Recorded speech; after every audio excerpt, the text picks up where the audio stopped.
કોંગ્રેસનો જ્યારે વિસાવદરની ચૂંટણી આવે છે ત્યારે કોંગ્રેસ રાહુલ ગાંધીએ કહ્યું કે ભાઈ કેટલાક કોંગ્રેસના નેતાઓ ભાજપની બી ટીમને કામ કરી રહ્યા છે, એટલે કદાચ ભાજપે ધંધાનો દબાણ આપ્યું હોય તો કોઈ બીજા કારણો દબાણ આપ્યું આપણે ખબર નથી, ઈશ્વર જાણે ને જાણે. આજે બીજું કોંગ્રેસે એવું કીધું કે ભાઈ અમને પૂછ્યું નહીં, તો તમે 5 પેટા ચૂંટણી આવી એમાં ઉમેદવારોને એણે એની જાતે જ નક્કી કરેલા, અને ગઠબંધનમાં આ જ હતું.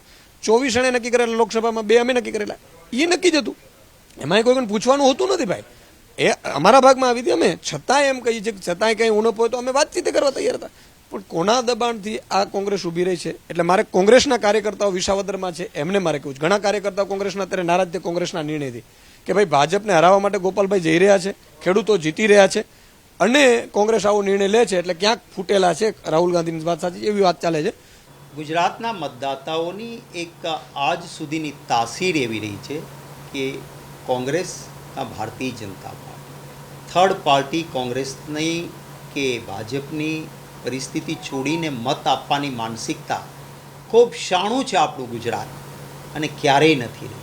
ગુજરાતના લોકો ક્યારેય થર્ડ ફ્રન્ટને સ્વીકારતા નથી, ને એટલા જ માટે કોંગ્રેસ પક્ષને મળનારો મત અન્ય પાર્ટીમાં આપીને આડકતરી ભાજપને મદદ થઈ જાય એવું કોઈ ષડયંત્ર પણ કરવા જશે તો હું નથી માનતો કે ગુજરાતનો શાણો મતદાતા એ આડકતરી રીતે સાઠગાંઠથી કોઈ ચાલવાની કોશિશ કરશે તો એને મત નહીં મળે.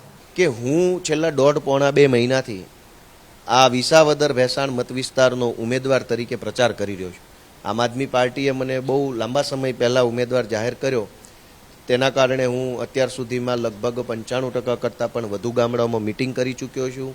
ચૂંટણીને લગતી તમામ તૈયારીઓ કરી ચૂક્યા છીએ અમે. અમારી ટીમ છે એ ગામડે ગામડે પહોંચી ચૂકી છે, અમારી પાસે ડેટા તૈયાર છે.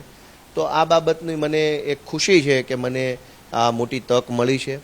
આ ચૂંટણીની અંદર આમ આદમી પાર્ટીનો નિશ્ચિત વિજય થવાનો છે એવી બાંહેધરી અને ખાતરી વિસાવદર ભેસાણ જૂનાગઢના લોકોએ મને આપી છે. દિલ્હીમાં પણ આમ આદમી પાર્ટીનો સંપૂર્ણપણે રકાસ થયો છે અને ખુદ અરવિંદ કેજરીવાલજી પણ પોતાની સીટ બચાવી શક્યા ન હોય તો એમની પેટર્ન ગુજરાતમાં અને ખાસ કરીને સૌરાષ્ટ્રમાં બિલકુલ ચાલવાની નથી. અને ગોપાલભાઈ ઇટાલિયાની તો આ કર્મભૂમિ કે જન્મભૂમિ નથી, તો અહીં એની કોઈ સામાજિક સેવાઓ નથી, કોઈ રાજકીય સેવાઓ નથી, જનતાને આ વિસ્તારની ભૌગોલિક સ્થિતિથી પૂરા વાકેફ નથી. તો મારી દ્રષ્ટિએ એમનું અહીંથી ચૂંટણી લડવી એ આત્મઘાતી પગલું ગણી શકાય. સુદાનભાઈને એટલું કહેવાનું કે આમ આદમી પાર્ટીએ ઉમેદવાર જાહેર નથી કર્યો. તમને ખ્યાલ હશે કે ગોપાલ ઇટાલિયાએ પોતે પોતાની જાતને ઉમેદવારી જાહેર કરી અને પછી આમ આદમી પાર્ટી એને સ્વીકારવી પડી છે. આ ગોપાલ ઇટાલિયાની સ્વચ્છંદતા છે, એ જ ગોપાલ ઇટાલિયા છે કે જે ભૂતકાળની અંદર પંડિતોને, પૂજારીઓને, બ્રાહ્મણોને, મહિલાઓને અપશબ્દો બોલી ચૂકેલા છે. એ જ ગોપાલ ઇટાલિયા જે ભૂતકાળમાં ગુજરાત રાજ્યના રાજ્યમંત્રીને જૂતું મારી ચૂકેલા છે. આ એ જ ગોપાલ ઇટાલિયા છે કે જે રાજકીય પક્ષની ઓફિસ ઉપર જઈને તોડફોડ કરી ચૂકેલા છે અને આ બધા જ કેસો એમના પર પેન્ડિંગ છે. એટલે પોતે ગુનાહિત ઇતિહાસ ધરાવતા વ્યક્તિ જ્યારે પોતાની જાતનો ઉમેદવાર જાહેર કરે અને સુદાનભાઈને મારે કહેવાનું તમારા પક્ષે એને સ્વીકારવા પડે તો તમારી કેટલી મજબૂરી છે. એ મજબૂરી ગુજરાતની જનતાની નથી અને ગુજરાતની નહીં, ભારતની જનતાની પણ નથી, એ દિલ્હીની જનતાએ પણ તમને દેખાડી આપેલું છે.